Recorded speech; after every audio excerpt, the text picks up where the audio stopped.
منزہ اس کے لیے ایک بے ضرر سے نند رہی تھی۔ جب وہ بیاہ کی آئی تو وہ کالج میں پڑھتی تھی، مگر بڑی بابی کلثوم نے اس کا بچپن بھی دیکھ رکھا تھا۔ وہ خود بتاتی تھی کہ وہ بچپن سے ہی بڑی صابر و شاکر اور صلح جو رہی ہے، اس لیے اکلوتی نند ہونے اور بھائیوں کی لاڈلی ہونے کے باوجود بھابھیوں کے لیے کبھی مسئلہ نہیں بنی۔ شادی کے بعد کم کم آتی، مگر جب آتی بھابھیوں کا خلوص لے کر لوٹتی۔ لیکن اس وقت ثنا کو منزہ کے لیے اپنے دل میں ہمیشہ سے بڑھ کر پیار محسوس ہو رہا تھا۔ اس کا دل اس کے دکھ میں ویسے ہی دکھی تھا جیسے کسی سگے کے لیے ہوتا ہے۔ کیا کر رہی ہو منزہ؟ اس نے پردہ ہٹا کے اندر جھانکتے ہوئے کہا۔ وہ پریشان سی صورت لیے صوفے پہ بیٹھی تھی، ٹیلی فون سیٹ گود میں دھرا تھا۔ مظہر اب تک نہیں پہنچے؟ آفس میں فون کیا تو پتہ چلا کہ کب کے نکل چکے ہیں۔ کہیں رک گیا ہوگا، مارکیٹ میں یا کسی دوست کے ہاں؟ نہیں، وہ سیدھے گھر آتے ہیں۔ اگر کہیں جانا بھی ہو تو کم از کم مجھے اطلاع دیے بغیر تو نہیں۔ پھر بھی ان کے جن 2 دوستوں کے نمبر مجھے آتے تھے میں نے وہاں بھی فون کیا ہے۔ تو پھر؟ ثنا کا دل اچھل کے حلق میں آ گیا۔ ایک تو ملے نہیں، دوسرے کچھ عجیب گول مول سی باتیں کر رہے تھے۔ کیا مطلب؟ وہ خوفزدہ ہو گئی کہ کسی دوست نے پتہ نہیں، کہہ رہے تھے اسی کو دیکھنے جا رہا ہوں، آپ بھی آ جائیں۔ پتہ نہیں کیا کیا، مجھے تو نشے میں لگ رہے تھے، آواز بھی لڑکھڑا رہی تھی، حالانکہ وہ ایسے ہیں تو نہیں۔ خیر مظہر سے بات کروں گی، کیسے شرابیوں سے دوستی کر رکھی ہے۔ گھر کا نمبر بھی مسلسل بزی مل رہا ہے۔ اچھا، تم نے وہاں بھی کیا؟ دل ہی دل میں ثنا نے شکر کیا نمبر بزی ملنے پہ۔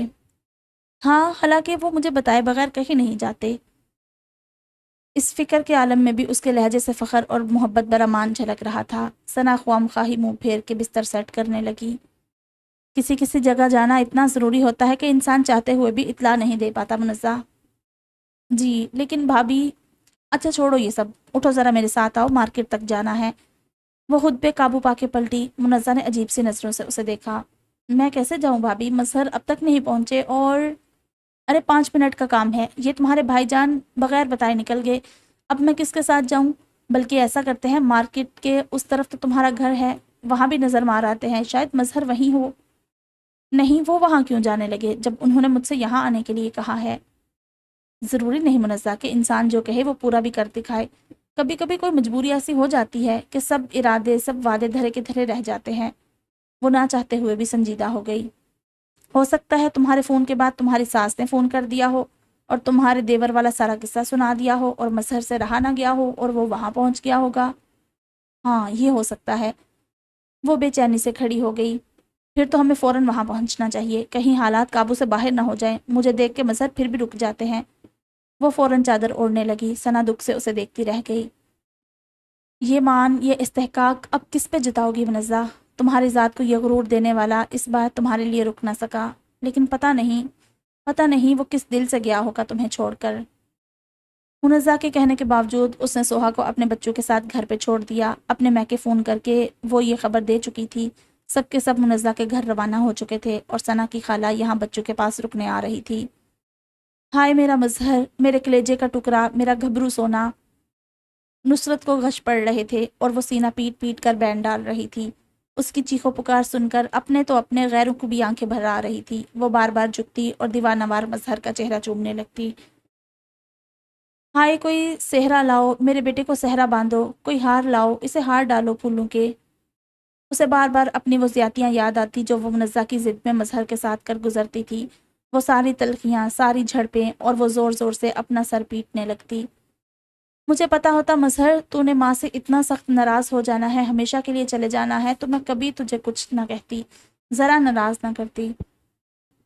ماں صدقے شہزادے، ماں کو معاف کر دے، میرے کلیجے کی ٹھنڈ، واپس آ جا۔ اب تجھے کچھ نہیں کہتی، کچھ نہیں کہتی، اللہ پاک کی قسم، بس تو ایک بار واپس آ جا۔ امی، امی، ہوش کرو۔ شمیم نے بمشکل اس کے بازو قابو کر کے مزید سینہ کوبی سے باز رکھنے کی کوشش کی۔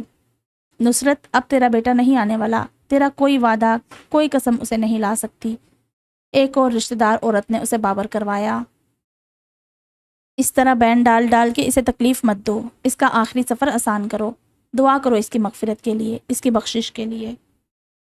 یہ ایک اور خاتون تھی جو ذرا معقول مشورہ دے رہی تھی، مگر شمیم کو اس اندوہناک سانحے پہ اس معقولیت کا مظاہرہ ذرا نہ بھایا۔ وہ الٹا ان خاتون کے پیچھے پڑ گئی۔ خالہ، ہمارا بھائی بڑا نیک تھا، بخشا ہوا، اس نے کون سے گناہ کیے تھے جو ہم بخشش کروانے بیٹھے؟ اب ہم روئیں بھی نہ۔ جس کا دل پھٹا ہو وہی جانتا ہے کیسے آنسو روکنا مشکل ہوتا ہے۔ میری ماں نے اپنا سب سے بڑا، سب سے لائق، سب سے پیارا بیٹا کھویا ہے، وہ کیسے صبر کرے؟ وہ زاروں زار روتے ہوئے چلا رہی تھی۔ ایک اور عورت نے پہلی خاتون کو ہاتھ دبا کے خاموش رہنے کا اشارہ کیا۔ وہ بھی سرد آہ بھر کے خاموش بیٹھ گئی۔ اس کی بیوی نہیں پہنچی اب تک؟ کسی نے پوچھا۔ آ رہی ہوگی بد نصیب، نصرت نے ایک اور ماتمی چیخ ماری۔ وہاں بیٹھی منزہ کی بڑی بابی کلثوم اپنی والدہ کی گود میں سر چھپا کے بلک پڑی۔ اسے کیا پتا کہ اس کے سرکس آئیں، اس کا شوہر اسے اس جوان عمر میں کیسا روگ لگا کے گیا ہے۔ شمیم نے روتے روتے حیرت سے اپنی ماں کو دیکھا جو اس وقت ڈرامہ بالکل نہیں کر رہی تھی اور زندگی میں پہلی بار وہ منزہ کے لیے کوئی ہمدردانہ جملہ کہہ رہی تھی۔ ہائے مظہر، تو اس کی ساری باتیں مانتا تھا، جو وہ کہتی تھی کرتا تھا۔ مجھے بڑا غصہ آتا تھا تیری اس حرکت پہ، لیکن ماں صدقے تو اسی کی خاطر رک جاتا، اس کی بات مان لیتا۔ تو نے تو اس کا خیال بھی نہ کیا، اپنی ذرا سی بچی کے لیے بھی نہ سوچا، کیا بنے گا ان دونوں کا؟ اللہ کی ذات صبر دینے والی ہے بہن۔ انہیں معقول خاتون سے ایک بار پھر رہا نہ گیا اس واویلے پہ۔ وہی سب کا پالنے والا ہے، بس دعا کرو اللہ انہیں صبر دے۔ شمیم نے ایک بار پھر کڑی نظروں سے اسے دیکھا۔ یہ کون ہے؟ کسی نے شمیم کو ٹھوکا دے کر پوچھا۔ نصرت نے بھی نظر اٹھائی۔ وہ رینا تھی جو اپنا دلہن کا لباس تبدیل کر کے، زیور اتار کے، میک اپ صاف کر کے اب اپنے کمرے سے برآمد ہوئی تھی۔ سادہ سے موتیا رنگ کے شلوار قمیض میں دھلے ہوئے چہرے کے ساتھ وہ بہت معمولی شکل و صورت کی لگ رہی تھی۔ یہ ہے وہ پچھل پیری، وہ منحوس۔ ادھر اس نے اپنے سبز قدم میرے گھر میں رکھے، ادھر میرے گھر میں دریاں بچھ گئی۔ وہ جو نڈھال اور آدموئی سی بیٹے کے نزدیک بیٹھی تھی، کسی بپھری ہوئی شیرنی کی طرح لپکی اور زمین پہ سوگوار انداز میں بیٹھی رینا پہ جھپٹی۔ اس کے نحوست کھا گئی میرے بیٹے کو، ایسی ٹکر ماری بس والے نے کہ اگلا سانس بھی نہ لے سکا بد نصیب۔ یہ کھا گئی میرے گھر کی خوشیاں۔ وہ دونوں ہاتھوں سے اسے پیٹنے لگی۔ اصغر، رینا نے دونوں ہاتھوں سے اپنا بچاؤ کرتے ہوئے اصغر کو مدد کے لیے بلایا۔ وہ بڑے ٹوٹے ہوئے انداز میں گھر کے باہر مختلف انتظامات میں مصروف تھا۔ دل تھا کہ بڑے بھائی کی اس اچانک اور افسوسناک موت پہ پھٹا جا رہا تھا، مگر وہ ہمت کا مظاہرہ کرتے ہوئے سب کام دیکھ رہا تھا کہ اس کا باپ تو مظہر کی ڈیڈ باڈی گھر آتے ہی غش کھا کے گر پڑا تھا اور اس وقت اس کے دوست انہیں ہاسپٹل لے کر گئے ہوئے تھے۔ وہ اپنے ایک دوسرے دوست کو قبرستان کے لیے ہدایات دے رہا تھا جب اندر سے عجیب سا شور اٹھا۔ اس نے خاص دھیان نہ دیا کہ وقفے وقفے سے اس کی ماں کے بین بلند ہو رہے تھے، لیکن رینا کی آواز اور پھر اصغر اصغر کی پکار نے اسے پلٹ کر اندر بھاگنے پہ مجبور کر دیا۔ وہ 50 عورتوں کے درمیان نصرت کے ہاتھوں بری طرح پٹ رہی تھی۔ کئی عورتیں نصرت کو روکنے کی کوشش کر رہی تھی، مگر وہ بری طرح بفری ہوئی تھی اور دکیل دکیل کے انہیں پرے کر رہی تھی۔ امی کیا ہو گیا ہے؟ وہ پیچھے سے آ کے اس کے ساتھ چمٹ گیا اور دونوں ہاتھ مضبوطی سے پکڑ لیے۔ وہ اصغر، اسے کہاں سے لے آیا؟ اپنے بھائی کی موت کو؟ امی، بھائی کی اتنی ہی زندگی تھی، وہ اتنی ہی لکھوا کے لایا تھا۔ وہ آنسو بھی بہا رہا تھا اور ساتھ ساتھ غم و غصے سے پاگل ہوتی ماں کو قابو بھی کیے ہوئے تھا۔ اس کے اشارے پہ رینا اپنا دوپٹہ زمین سے اٹھا کے جان بچا کے کمرے میں بھاگی۔ کیوں لایا تھا وہ اتنی زندگی؟ وہ تھک کے نیچے بیٹھی رونے لگی۔ اصغر بھی وہیں بیٹھ گیا۔ دونوں کچھ گھنٹے پہلے ہونے والے جھگڑے کو یکسر فراموش کیے اپنے اس درد مشترک کا سوگ منا رہے تھے۔ انہیں اس شور میں باہر رکتے رکشے کی آواز نہیں آئی تھی، مگر رکشے سے اترتے منزہ کو باہر تک نصرت کے بین سنائی دیے۔ اس کا کلیجہ دھک سے رہ گیا۔ وہ سہمی ہوئی نظروں سے کبھی نظریں چراتی ثنا کو تو کبھی سامنے اپنے بڑے سے گھر کے پورے کھلے لوہے کے سیاہ گیٹ کو دیکھ رہی تھی۔ گیٹ کے باہر سے ہی اندر ہونے والی ساری ہلچل دکھائی دے رہی تھی۔ بڑے سے لان اور پورٹیکو میں کناتیں لگی تھی اور ثنا سے ایک بھی لفظ پوچھے بغیر ڈولتے ڈگمگاتے قدموں سے اندر بڑھنے لگی۔ دریاں بچھی تھی، بہت سے شناسہ اور اجنبی مردوں کے چہرے نظر آئے، سب سوگوار انداز میں بیٹھے تھے۔ وہ گیٹ پہ کھڑی دور سے ہی اندر بیٹھی بے شمار عورتوں کو دیکھ رہی تھی۔ نصرت اور شمیم کی آہو بکا سن رہی تھی۔ اس کے ایک اندازے کی تصدیق تو ہو گئی تھی، مگر دوسرے کون؟ اس کے دل نے بڑے ڈرے ڈرے انداز میں سوال اٹھایا۔ اندر ایک کونے میں 2 پولیس والے مظہر کے خالازاد بھائی کے ساتھ باتیں کرتے نظر آئے۔ کہیں مظہر کا وہ غصہ تو رنگ نہیں لے آیا جس سے میں ہمیشہ دہل دہل جاتی تھی؟ اسے خیال گزرا کہ دونوں بھائیوں میں جھگڑا کوئی انہونی صورت تو اختیار نہیں کر گیا تھا؟ کہیں مظہر نے تیش میں آ کے اصغر کی اس نئی نویلی بیوی کو تو بھٹی صاحب کو ہسپتال سے لے آئے ہیں؟ گزرتے ہوئے ایک پڑوسی کی آواز کانوں میں پڑی۔ وہ مظہر کے ابا جی کے بارے میں اصغر کے کسی دوست سے پوچھ رہا تھا۔ او، تو کیا ابا جی؟ اب اس کا دھیان سسر کی جانب گیا اور حیرت کی بات تھی کہ اگرچہ سسرال میں ان کا رویہ باقی سب کی نسبت غنیمت تھا اور وہ دل سے ان کا احترام کرتی تھی، اس کے باوجود اس بات پہ اس نے اپنے دل میں دکھ کے ساتھ ساتھ اندر کہیں ایک سکون سا بھی اترتے محسوس کیا۔ کم از کم اس کے وہ بدترین اندیشے تو غلط ثابت ہوئے کہ مظہر کے ہاتھوں اصغر کی بیوی نہ ماری گئی ہو۔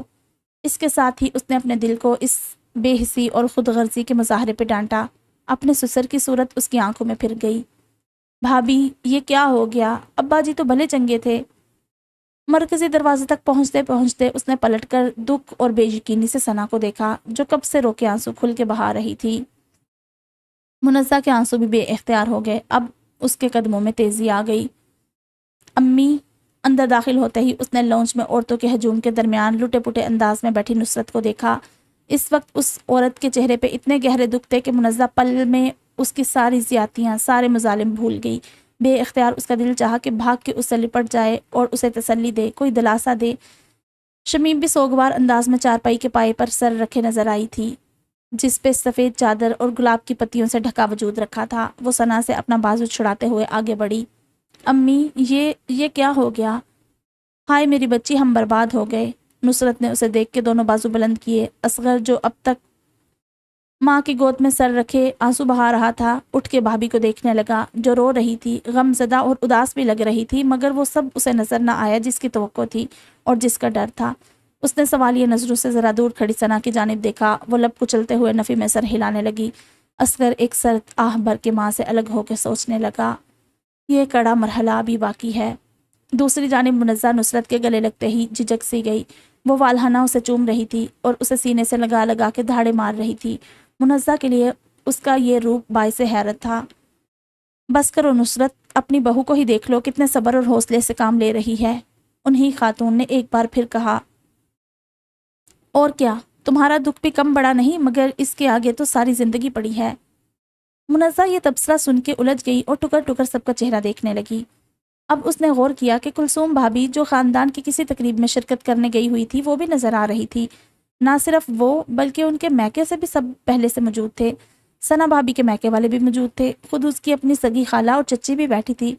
کلثوم بھابی ان کی نظروں کی تاب نہ لا کے منہ ڈھانپ کے رونے لگی۔ منزہ جس نے کچھ دیر قبل وہاں کھڑے کھڑے ان گنت اندازے لگا لیے تھے اب بالکل گنگ تھی۔ اس کا ذہن جیسے بالکل معوف ہو چکا تھا، کچھ بھی سوچنے اور سمجھنے کی صلاحیت سے یکسر محروم۔ مظہر وہ اب تک نہیں آئے؟ بہت دیر بعد وہ اٹک اٹک کے اصغر سے پوچھنے لگی۔ انہیں تو اطلاع دے دی ہوگی، وہ سوال کر رہی تھی۔ کئی عورتوں نے تعجب سے اسے دیکھا، کئی کے نگاہوں میں ترحم اور ہمدردی تھی۔ سب کے چہروں کے عجیب و غریب تاثرات دیکھتی ہوئی اچانک اس کی نظریں دروازے کی جانب اٹھ گئی۔ اصغر کے ایک دوست اور اس کے بھائی جمشید کا سہارا لے کر اندر آتے ہوئے وہ اس کے سسر تھے۔ اس کی آنکھیں پھٹنے کے قریب ہو گئی۔ جمشید نے بہن کو دیکھ کے سر جھکا لیا تھا۔ منزہ نے پلٹ کے چارپائی پہ ابدی نیند سوئے وجود کو دیکھا۔ اصغر نے اسے پکڑنا چاہا مگر وہ اٹھ کے پل بھر میں یہ 6-7 قدموں کا فاصلہ طے کر چکی تھی۔ اس نے کپ کپاتے ہاتھوں سے سفید چادر کا کونا الٹا۔ مظہر! اس کی دلدوز چیخ وہاں موجود سینکڑوں لوگوں کا سینہ چیر گئی۔ اپنے کمرے میں موجود رینا دل ہی دل میں پیچ و تاب کھاتے ہوئے ٹہل رہی تھی۔ آج تیسرا دن تھا۔ اس نے اصغر کی ہدایت پہ کمرے سے جھانک کے نہیں دیکھا تھا۔ اور کوئی حالات ہوتے تو وہ اصغر کے اس حکم کو رکھتی اپنے جوتے کی نوک پر اور جان بوجھ کر نصرت اور شمیم کو کلسانے کے لیے بار بار ان کے سامنے آتی، لیکن یہ موقع ہی ایسا نازک تھا۔ اصغر اس بری طرح بکھرا ہوا تھا کہ اس موقع پہ وہ کسی بیوقوفی کا مظاہرہ کر کے بازی اپنے خلاف نہیں الٹ سکتی تھی۔ الٹا وہ نہ چاہتے ہوئے بھی اس کی دلجوئی کرتے ہوئے یہ احساس دلا رہی تھی جیسے اس کے غم میں برابر کی شریک ہو۔ رات کے جب اس کے کمرے میں لوٹنے کا وقت ہوتا تو وہ ہل ہل کے سپارہ پڑھنے میں مصروف ہو جاتی۔ اس سے دن بھر کمرے میں بند رہنے کا، نصرت اور شمیم کے اہانت امیز رویے کا، گھر آئے عزیز و اقارب کے طرح طرح کے تبصروں کا، اصغر کے 3 دن سے ذرا سا بھی وقت نہ دینے کا، غرض کسی بات کا گلہ اس نے اب تک نہ کیا تھا اور اصغر کے پہلے سے جیتے دل کو اور بھی مٹھی میں کر لیا تھا۔ تیسرے دن تک بھائی کی موت کا غم بھی قدرے ہلکا ہو گیا تھا۔ اب اسے ماں کا طرز عمل سنگ دلانا اور غیر حقیقی لگنے لگا تھا۔ اس نے اندر آتے ہی رینا کو دیکھا جو دوپٹہ ماتھے تک لپیٹے سپارہ غلاف میں رکھ رہی تھی۔ چلے گئے مہمان؟ قریب آتے ہوئے اس نے بڑی دل سوزی سے پوچھا۔ ہاں، وہ تھکا تھکا سا بیٹھ گیا۔ یوں تو 3 دن سے تعزیت کے لیے آنے والوں کا تانتا بندہ ہوا تھا، لیکن جو رشتہ دار پچھلے 3 دنوں سے یہیں رہ رہے تھے وہ بھی ایک ایک کر کے جا چکے تھے۔ ہر وقت سسکیوں آہو بکا سے لرزتی دیواروں والا یہ 2 منزلہ گھر ایک دم سنسان مگر سوگوار سا سکوت لیے نظر آ رہا تھا۔ امی کا غصہ کچھ کم ہوا؟ وہ چپ رہا۔ میں جاؤں ان کے پاس سر تڑوانے؟ ایسے کب تک چوروں کی طرح اندر چھپی رہوں؟ اب تو مجھے بھی لگنے لگا ہے جیسے بھائی جان کی موت میری وجہ سے ہوئی ہے، وہ رکت امیز لہجے میں کہہ رہی تھی۔ 3 دن سے وہ اصغر کے آنسو پونچھ رہی تھی، اب بہا رہی تھی تو اصغر بھلا کیسے برداشت کرتا؟ کیسی باتیں کر رہی ہو رینا؟ مظہر کا جانا واقعی قیامت سے کم نہیں، لیکن یہ تقدیر میں لکھا تھا، اس میں تمہارا کیا قصور؟ اگر تم مجھے یوں ہی چھپا چھپا کے رکھتے رہے تو مجھے ایسا ہی لگے گا، بلکہ دوسروں کو بھی لگے گا، سب مجھے مجرم سمجھیں گے۔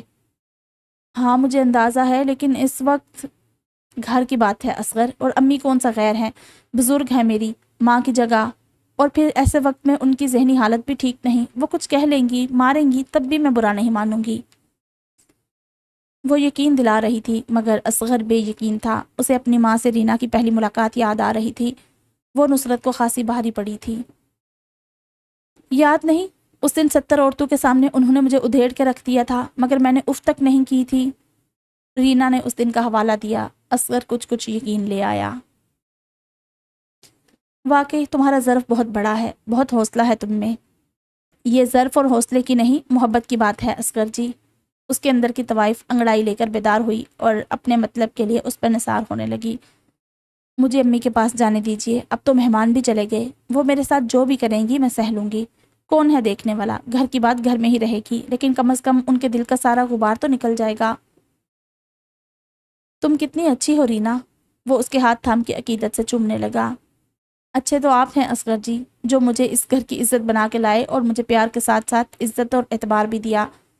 اس گھر کے سکون کی خاطر تو میں کچھ بھی کر گزروں گی۔ وہ نیک بیویوں کی طرح دوپٹہ سر پہ اوڑے کمرے سے نکلی، مگر نصرت کے کمرے تک پہنچتے پہنچتے اس کی چال میں تنتنا آ چکا تھا۔ دوپٹے کا پلو ایک جھٹکے سے اس نے پیچھے پھینکا اور زور سے دروازہ کھولا۔ شمیم نصرت کو دوا کھلانے کے بعد سہارا دے کر بستر پر لٹا رہی تھی۔ دونوں اس کی اس اچانک اور دھماکے دار آمد پر حیران ہو کے اسے دیکھنے لگی۔ شمیم نے گردن گھما کے وال کلاک کی سمت دیکھا، رات کے 1:30 بج رہے تھے۔ تیری ہمت کیسے ہوئی میرے کمرے میں گھسنے کی؟ یہ تیرے کسی یار کا کمرہ نہیں ہے جہاں دندناتی ہوئی گھسائی ہے۔ 3 دن سے رو رو کے نصرت کا گلا بیٹھ چکا تھا، اس کے باوجود اس نے پھیپھڑوں کا پورا زور لگانا چاہا۔ رینا جانتی تھی کہ وہ اسے دیکھ کے یوں ہی مشتعل ہو جائے گی، اس لیے جان بوجھ کے نہ صرف اپنے کمرے کا دروازہ کھلا چھوڑ آئی تھی بلکہ اس دروازے کو بھی کھلا رہنے دیا تھا۔ نصرت کی آواز بڑی آسانی سے گھر پہ چھائے ماتمی سناٹے کو چیرتے ہوئے اصغر کے کانوں تک پہنچنا تھی، اور اسے اپنے کمرے سے نکل کر یہاں آنے میں بس 1 آدھ منٹ ہی لگنا تھا۔ وقت کم تھا مگر وہ اس 1 آدھ منٹ کو ضائع نہیں کرنا چاہتی تھی، اس لیے عین نصرت کے سر پہ پہنچ کر اس نے بڑے ٹھنڈے ٹھار لہجے میں مگر قدرے کم آواز میں اس کے چہرے پر نظریں گاڑ کے کہا، رسی جل گئی بل نہیں گیا، کیوں ری بڈھی ڈائن، ایک بیٹے کو دفنا کے تیرا دمخم نہیں نکلا، ابھی تک وہی اکڑ؟ خیر بڑی دیکھی ہے تیرے جیسی تھکی ہوئی عورتیں، میں نے بھی اگلے ہی جھٹکے میں ساری اکڑ نہ ختم کی تو نام بدل دینا۔ اس سے آگے اسے کچھ کہنے کی ضرورت ہی نہ پڑی تھی۔ نصرت کسی زخمی شیرنی کی طرح اس پر پل پڑی تھی۔ اسی وقت اصغر اندر داخل ہوا اور رینا کو ماں سے چھڑانے لگا۔ دماغ خراب ہو چکا ہے امی کا۔ وہ شمیم کو مدد کے لیے بلا رہا تھا مگر وہ الٹا اس پر چڑھ دوڑی۔ دماغ تمہاری اس آوارہ بیوی کا خراب ہوا ہے، میں جتنا لحاظ کر رہا ہوں اتنا ہی دونوں بڑھتی جا رہی ہو۔ اس نے ایک جھٹکے سے رینا کو نصرت سے الگ کیا اور دھکا دے کر ماں کو بستر پر گرانے کے بعد سسکتی ہوئی رینا کو بازو میں بھر لیا۔ وہ بھی کسی زخمی چڑیا کی طرح اس کے سینے سے لگی ہچکیاں لے رہی تھی۔ بستر پہ گرنے کے انداز میں بیٹھی نصرت پھٹی پھٹی آنکھوں سے اس کی یہ ڈرامے بازی دیکھ رہی تھی۔ منزہ یہ شور سن کے اپنے کمرے کے دروازے تک آئی مگر صورتحال کا اندازہ کرنے پہ وہیں رکی رہی۔ اس کے پیچھے ثنا تھی جو آج رات اس کے پاس رک رہی تھی، پچھلی 2 راتیں کلثوم بھابی نے اس کے ساتھ گزاری تھی۔ 3 دنوں سے جینا عذاب کر رکھا ہے تم دونوں نے۔ ٹھیک ہے مظہر جوان موت مر گیا، مجھے بھی اکلوتے بائی کا غم ہے، مگر میں یہ غم دوسروں پہ نہیں نکالتا پھر رہا۔ اس بیچاری کا کیا قصور ہے جو اسے منٹ منٹ بعد پیٹ ڈالتی ہو؟ کتنے دنوں سے کمروں میں چوروں کی طرح قید ہے، یہ سب دکھانے کے لیے میں اسے یہاں لایا تھا؟ نہیں، تو اسے ماں کو ذلیل کروانے لایا تھا۔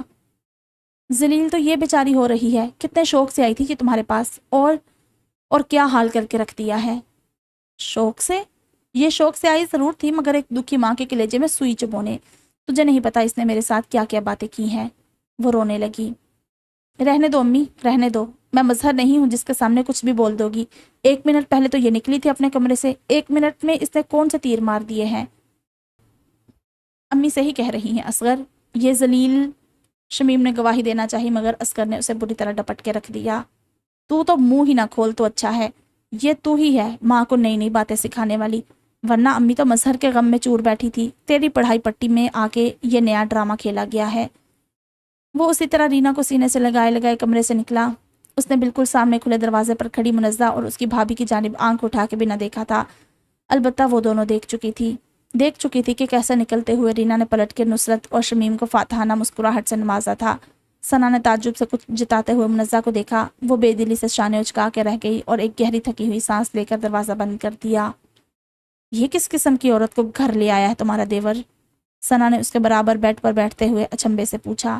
منزہ کوئی بھی جواب دیے بغیر بیڈ شیٹ کے بڑے بڑے نیلے پھولوں پر انگلیاں پھیرتی رہی۔ کل سے شاید ہی اس کے ہونٹوں سے کوئی لفظ ادا ہوا ہو۔ وہ سکتے کی کیفیت میں نہیں تھی مگر اس کی گویائی جیسے بولنے کی چاہ کھو بیٹھی تھی۔ کل سے وہ اسی گمسم کیفیت میں کسی معمول کی طرح چل پھر رہی تھی، اور اس سے پہلے کا دن، یہ تو خود اسے بھی یاد نہیں تھا کہ کیسا گزرا تھا۔ اسے فقط اتنا یاد تھا کہ سفید چادر کے ہٹاتے ہی اسے مظہر کا پرسکون چہرہ نظر آیا تھا، اور اس کے بعد بس یہاں اس کی یادداشت ساتھ چھوڑ جاتی تھی۔ ہوش میں آنے کے بعد کا پہلا منظر جو اسے یاد تھا، یا شاید یہی وہ منظر تھا جو اسے ہوش کی دنیا میں واپس لایا تھا۔ اس کی بھابھی نے بری طرح بلکتی سوہا کو اس کی گود میں ڈالا تھا اور کہا تھا، منزہ بس کرو منزہ۔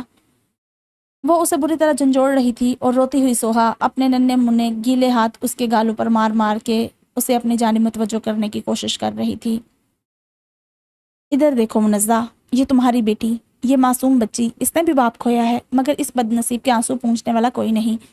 کوئی اپنے بیٹے کا غم سنا رہا ہے، کوئی بھائی کا، تم اپنے شوہر کا، مگر اسے کون دیکھے؟ اس 2.5-3 برس کی یتیم بچی کو کون دیکھے گا جسے یہ بھی نہیں پتا کہ اس کے ساتھ کیا گزری ہے؟ وہ تو صرف اسی بات پہ رو رو کے ہلکان ہو رہی ہے کہ اس کی ایک آواز پہ اپنے سارے کام چھوڑ کے اس کی جانب لپک کر آنے والا پاپا اس کے بار بار بلانے پہ بھی کیوں اٹھ نہیں رہے؟ اس کی ساری فرمائشیں پوری کرنے والے، ہر بات ماننے والے پاپا اس کے بار بار جگانے پہ بھی جاگ کیوں نہیں رہے؟ اور کچھ لوگ اس کے پاپا کو اٹھا کے اس سے دور کیوں لے گئے ہیں؟ اٹھو منزہ، کم از کم تم تو اسے دیکھ لو۔ مظہر مجبور تھا، اللہ نے اسے زندگی ہی اتنی دی تھی، لیکن تم کیسے اس سے لاپرواہ ہو سکتی ہو؟ کیسے اپنے غموں میں اسے بھول سکتی ہو؟ کلثوم بھابھی کی باتیں اسے سوہا کی جانب کھینچ رہی تھی۔ وہ اپنی بیٹی کو سینے سے بھینچ کر ایسے روئی کہ حلق پھاڑتی سوہا تک سہم کے چپ ہو گئی تھی۔ اس کے بعد اس نے ایک گہری چپ سادھ لی تھی۔ وہ یا تو مظہر کے اصالِ ثواب کے لیے کچھ نہ کچھ پڑھتی نظر آتی یا کسی معمول کی طرح چھوٹے موٹے کام نپٹاتی۔ اس خاموشی میں بھی اس کے چہرے پہ بلا کی حکایتیں ہوتی، جس کو دیکھنے والے سمجھ جاتے اور آہ بھر کے رہ جاتے۔ ابھی بھی جب ثنا کے بار بار بلانے پہ بھی منزہ بس ایک خاموش نظر اس پہ ڈال کے رہ گئی تو ثنا کا دل یکدم دکھ سے بھر گیا۔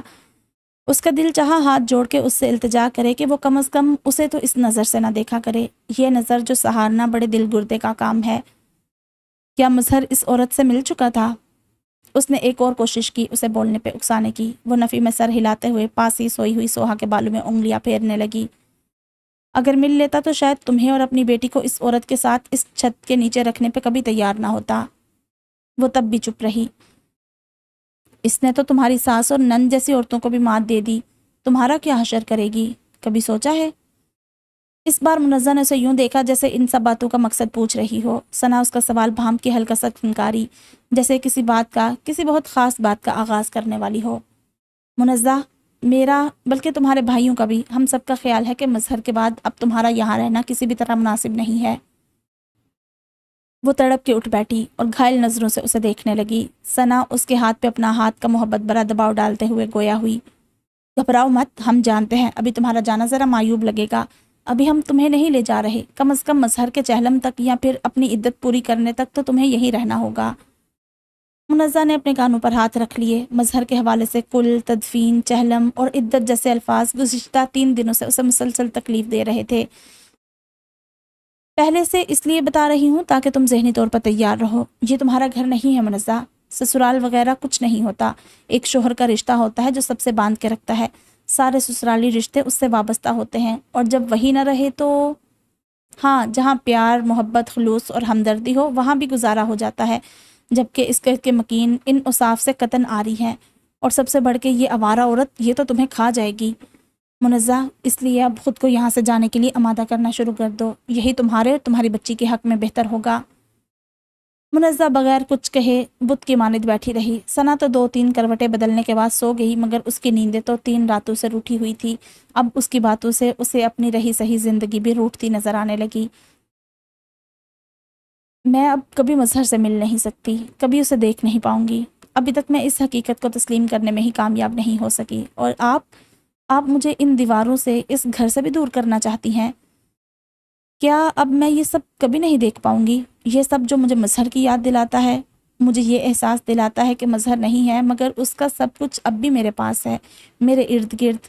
یہ الماری جس میں اس کے کپڑے ٹنگے ہیں، یہ آئینہ جس میں اس کا عکس رہ گیا ہے، یہ کنگھا جو روز اس کے بالوں کو سنوارتا تھا، یہ تولیہ جو اس کے بدن کی نمی جذب کرتا تھا، یہ رومال جو اس کے پسینے سے مہک رہے ہیں، یہ تکیہ، یہ چادر، یہ کمبل، یہ چشمہ، یہ کرسی، یہ سب میں نہیں دیکھ سکوں گی۔ آنسو ٹپ ٹپ اس کی گود میں گرنے لگے۔ اسے لگا آج مظہر کی وفات کے تیسرے دن بہت سی موتیں اکٹھی ہو گئی ہیں، وہ ان سب کا ماتم کر رہی تھی۔ کیا آج کے بعد مجھے اجنبی چھت کے نیچے، اجنبی دیواروں کے درمیان، اجنبی چیزوں کے ساتھ جینا ہوگا؟ نہیں، میں ایسا نہیں ہونے دوں گی۔ اس نے ایک عزم کے ساتھ اپنے آنسو پونچھے۔ مظہر کو روکنا میرے اختیار میں نہیں تھا، لیکن اس کی یادوں کے ساتھ، اس کی نشانیوں کے ساتھ جینا میرے اپنے اختیار میں ہے۔ میں اس سے کبھی محروم نہیں ہوں گی۔ کافی عرصے بعد پروین سراج الدین کے ساتھ شاپنگ کے لیے نکلی تھی، ورنہ وہ اکیلی ہی جایا کرتی، یا جب ساجدہ زندہ تھی تب اس کے ساتھ بازار جانے میں بھی مزہ آیا کرتا تھا۔ رخشندہ کا مزاج ایسا تھا کہ وہ خود ہی الگ تھلگ رہنا پسند کرتی تھی۔ اسے اپنے ساتھ بازار جانے کی دعوت دیتے ہوئے پروین خود ہی جھجک جاتی۔ اتنے سالوں کے ساتھ نے بھی دونوں میں دیورانی جٹھانی والا دوستانہ رشتہ پیدا نہ ہونے دیا تھا، حالانکہ اس عرصے میں دونوں کے مابین ہلکی سی تلخ کلامی کی نوبت بھی نہیں آئی تھی۔ آج جب بچوں کے اصرار پہ وہ انہیں جوائے لینڈ لے کے آئے اور پروین کے ایک بار کہنے پہ ہی صنعتی نمائش کا ایک چکر لگا لینے پہ راضی ہو گئے، تو پروین کی تو سمجھو دلی مراد بھر آئی۔ اس کے گھر سے صنعتی نمائش خاصی دور پڑتی تھی، اکیلے آنے کا حوصلہ نہ پڑتا تھا۔ جوائے لینڈ کا پروگرام بنتے ہی اس نے ٹھان لیا تھا کہ وہ اس کے بالکل ساتھ ہی لگی نمائش میں ضرور جائے گی۔ سراج الدین کا موڈ بھی کبھی کبھار ہی اچھا ہوتا تھا، اتفاق سے آج بھی تھا۔ بچوں نے جوائے لینڈ میں جی بھر کے تھکایا بھی تھا، اس کے باوجود اب تک بیزار نہ ہوئے تھے۔ معراج کے چاروں بچے بھی ہمراہ تھے، اور وسیع تو خیر ہر وقت ساتھ ہوتا تھا۔ یہ دیکھے، ان ٹراؤزرز کے ساتھ یہ شرٹس اچھی لگیں گی؟ اس نے سراج سے رائے لینا چاہی۔ پہلے وہ بے رغبتی سے سرسری نظر ڈالتے ہوئے اس بات پہ سر ہلا گئے، پھر کچھ خیال آنے پہ آہستہ سے کہنے لگے، حسن اور حسان کے لیے لے رہی ہو؟ نہیں، وسیع کے لیے بھی لے رہی ہوں، تینوں کے 2-2 سوٹ لے لیتی ہوں۔ رضا اور عمیر بھی ساتھ ہیں، برا لگے گا اگر… ٹھیک ہے، میں 5 کا ایک سوٹ لے لیتی ہوں۔ پروین نے ان کی بات مکمل ہونے سے پہلے ہی کہہ دیا، اور سیلز مین سے رضا اور عمیر کے سائز بھی نکلوانے لگی۔ اور چچی ہمارے لیے؟ سمرا نے لاڈ سے کہا، اگلے سٹال پہ بڑے پیارے سندھی اور بلوچی ڈریسز ہیں، وہ دیکھتی ہوں تمہارے اور حمدہ کے لیے۔ پروین نے مسکراتے ہوئے اس کے گال تھپ تھپائے۔ اسے سمرا سے خاص انس تھا، وہ تھی ہی پیار کے قابل، سب سے گھل مل جانے والی، سب کا خیال رکھنے والی، رخشندہ سے بالکل مختلف مزاج کی۔ حمدہ اور سمرا کے لیے بلوچی فراک اور سندھی کڑھائی والے کرتے دیکھتے ہوئے اسے گھیرے دار سا شیشے کے کام سے سجا ایک ننھا منا پٹھانی فراک نظر آیا۔ وہ اشتیاق سے اسے اٹھا کے دیکھنے لگی۔ اس سے چھوٹا سائز ہے؟ نہیں باجی، یہ سب سے چھوٹا سائز ہے، 1 سال تک کے بچے کا۔ مجھے اس سے چھوٹا چاہیے، تقریباً 3-4 مہینے کی بچی کا۔ اس میں تو اور سائز نہیں، یہ جامنی والا ویلوٹ والا لے لیں، یہ 6 مہینے کی بچی کا سائز ہے۔ بڑا لگ رہا ہے، وہ ہاتھ میں لے کر دیکھنے لگی۔ فراک تو یہ والا بھی بہت خوبصورت تھا۔ باجی ہے بھی تو ویلوٹ کا، سردیاں آتے آتے پورا آ ہی جائے گا۔ چرب زبان سیلز مین ہر حربہ آزما رہا تھا اسے بیچنے کے لیے۔ آف سیزن ہونے کی وجہ سے سستا بھی مل رہا ہے۔ ٹھیک ہے، ایک یہ رکھتے، اس میں پنک یا ریڈ کلر ہے۔ یہ اتنا سا فراک کس کے لیے لے رہی ہو؟ اب تک خاموش کڑے سراج الدین نے سیلز مین کے پلٹتے ہی خشک لہجے میں پوچھا۔ وشما کے لیے، وہ آہستہ سے بولی۔ آنٹی ساجدہ کی بیٹی، وہ چھوٹی سی پیاری سی، سچ کتنی اچھی لگے گی اس فراک میں۔ سمرا سن کر خوشی سے بولی۔ لے لوں؟ پروین نے آہستگی سے ڈرتے ڈرتے پوچھا۔ لے لو، بلکہ لے چکی ہو، شاہانہ بے پرواہی سے اجازت دیتے ہوئے جتایا بھی کیا فرق پڑتا ہے، جہاں سب کے لیے اتنا کچھ لیا ہے، ایک اس بیچاری کے لیے بھی 200-300 روپے کے لیے میں کیوں منع کرنے لگا؟ پروین کا دل اس انداز پہ بجھ سا گیا۔ یہ لے باجی، آپ کی قسمت اچھی ہے، اس ڈیزائن میں یہ سرخ رنگ کا آخری پیس بچا ہے، پیک کر دوں؟ نہیں، رہنے دو، پروین نے آنسو اپنے اندر اتارتے ہوئے کہا۔ یہ بہت بڑا ہے۔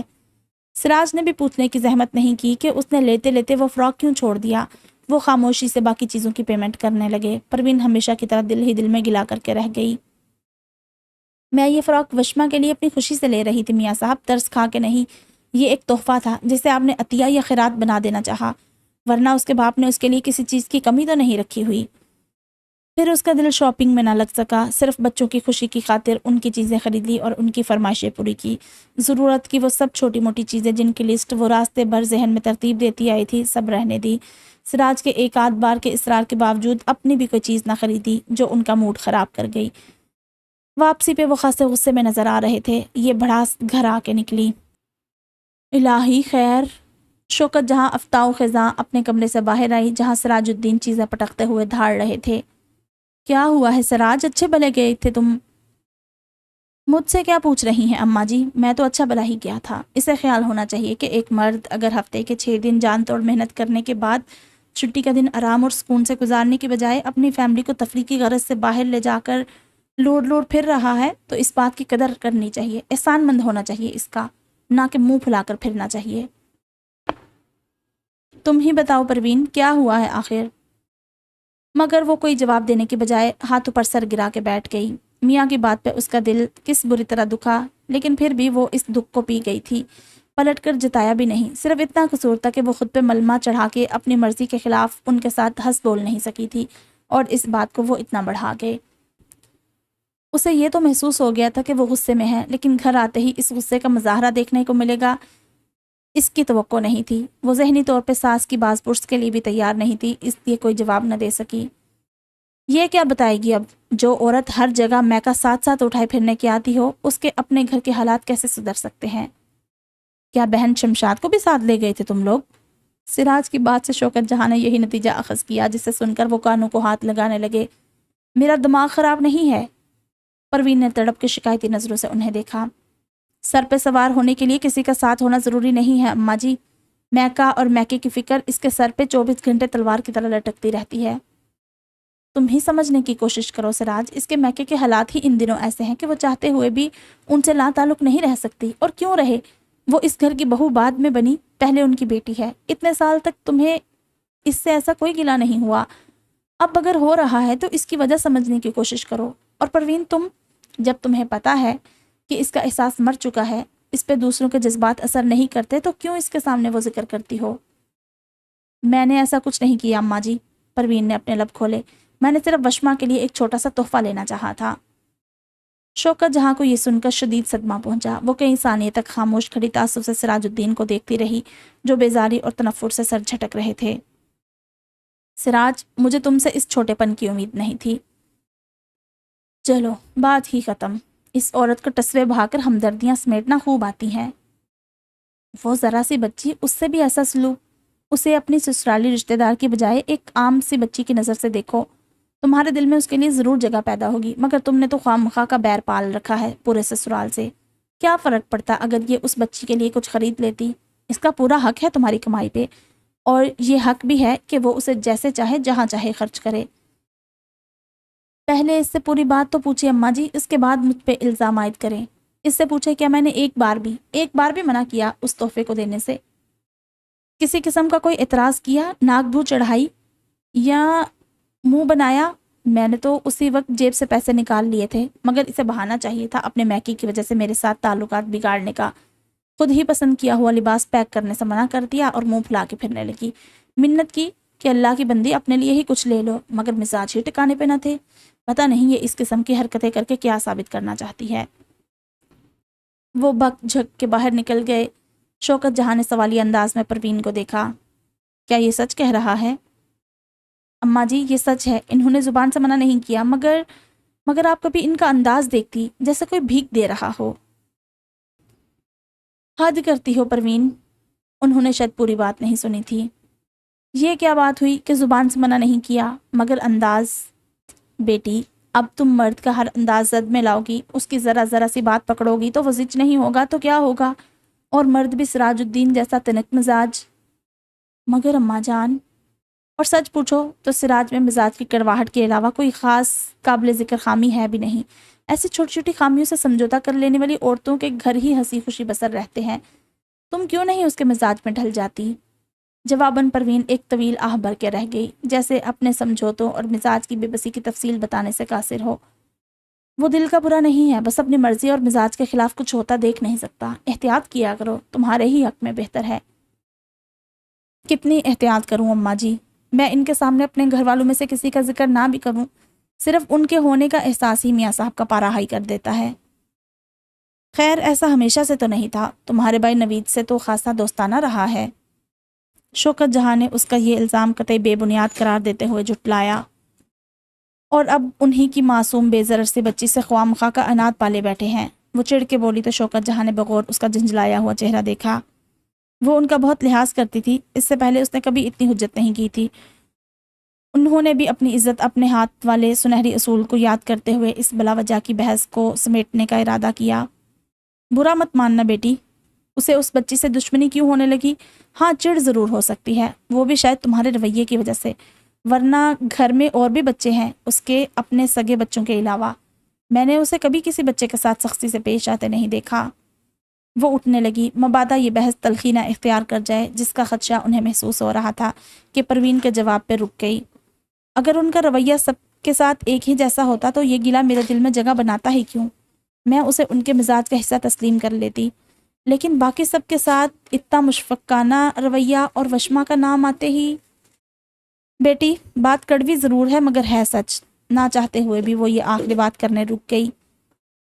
وہ اس کے اپنے سگے بہن بھائیوں کے بچے ہیں، اس کا اپنا خون، ان کے لیے جو محبت اس کے دل میں ہے وہ کسی اور کے لیے پیدا ہو ہی نہیں سکتی۔ اس قدرتی امر کو سنگ دلی یا بے حسی کا نام دینا درست نہیں۔ وہ چلی گئی اپنی دانست میں بحث ختم کر کے، مگر پروین کے ذہن میں کلبلاتے سوال اب بھی اسی طرح موجود تھے۔ اور یہی قدرتی احساس اگر میرے دل میں، کسی بھی عورت کے دل میں ہوتا، تب اسے کیا نام دیا جاتا؟ عورت کے لیے یہ ضروری کیوں سمجھا جاتا ہے کہ وہ سگے رشتوں کو، خون کے رشتوں کو پس پشت ڈال کے ان رشتوں کو سر آنکھوں پہ بٹھائے جو کبھی اس کے نہیں ہو سکتے؟ جیسے اماں جی، جن کو میں نے ہمیشہ اپنی ماں سے بڑھ کے پایا، لیکن آخر تو وہ اپنے بیٹے کی ہی ماں نکلی۔ اف، بہت ہیوی تھی یہ ایپیسوڈ۔ اور جب میں یہ پڑھ رہی تھی وہ سارا مظہر والا قصہ، تو کتنی دفعہ کیا بلکہ وہ پورا سین پڑھتے ہوئے ہی میرے رونگٹے ایسے کھڑے تھے، اور جب وہ مظہر کی ماں رو رہی تھی میرے تو خود آنسو آ گئے تھے وہ پڑھتے ہوئے، بہت دکھ ہوا وہ پڑھ کے۔ اور مظہر کا میں نے یہ ایکسپیکٹ نہیں کیا تھا، میں نے زیادہ سے زیادہ بولا کیا ایکسپیکٹ کیا تھا جب وہ بار بار کہتے تھے کہ اب وہ اس کی دیورانی بھی آ گئی ہے، میں نے کہا شاید مظہر کو وہ اپنی طرف کر لے، سم ہاؤ مظہر کسی دوسری عورت کی طرف اٹریکٹ ہو جائے، کیونکہ ایک دو جملہ ایسے جو ہم نے پچھلی کہانی پڑھی اس میں کچھ تھوڑا سا انہوں نے ہنٹ دیا تھا کہ کچھ تو ہوگا مظہر کو، مطلب مظہر کے ساتھ، یعنی منزہ اور مظہر کی ریلیشن شپ تھوڑی چینج ہوگی، ایسا کچھ نہ کچھ ایک دو دفعہ ایسی کوئی لائن آ گئی جس سے مجھے آئیڈیا تھا کہ کچھ نہ کچھ تو ہوگا۔ اور مجھے یہ تھا کہ یا تو وہ اس طرف ہو جائے گا اپنی دیورانی، مطلب اپنی بھابھی کی طرف، یا اسے دیکھ کے کچھ تھوڑا سا، یعنی کچھ مجھے نا کھٹکتا تو تھا، لیکن یہ نہیں پتا تھا کہ مظہر ایسے چلا ہی جائے گا اندر سے، کہانی سے بالکل ختم ہی ہو جائے گا۔ اب تو مجھے یہ لگنا شروع ہو گیا کہ وہ نوید ٹھیکیدار جو ہے اس سے منزہ کی شادی، پتہ نہیں یہ ہوگی یا نہیں، یہ کیا ہوگا، کچھ سمجھ نہیں آ رہا، کیونکہ ابھی ایسے ہی لگ رہا ہے، کیونکہ مجھے ایسا لگتا ہے کہ پروین اس کو اپنے گھر نہیں لے کے آئے گی بلکہ ادھر ہی شادی کروائے گی، کیونکہ اس کا میاں تو بھائی اپنے سسرال میں سے کسی کا نام تک نہیں سننا چاہتا، سراج الدین۔ اور ہاں اس کی ساس مجھے پروین کی اچھی لگتی ہے، باتیں تو اچھی کرتی ہے وہ، پروین کا سائڈ بھی لیتی ہے، اور پروین کو ظاہر ہے جہاں پہ وہ غلط ہو وہ تو پھر بتانا ہی ہے نا اس کو، تو ساس اس کی مجھے صحیح لگ رہی ہے ابھی تک۔ اوف، چلیں ٹھیک ہے پھر، جلد ہی ملیں گے نئی ایپیسوڈ کے ساتھ، تب تک آپ اپنا بہت سارا خیال رکھیں، اللہ حافظ۔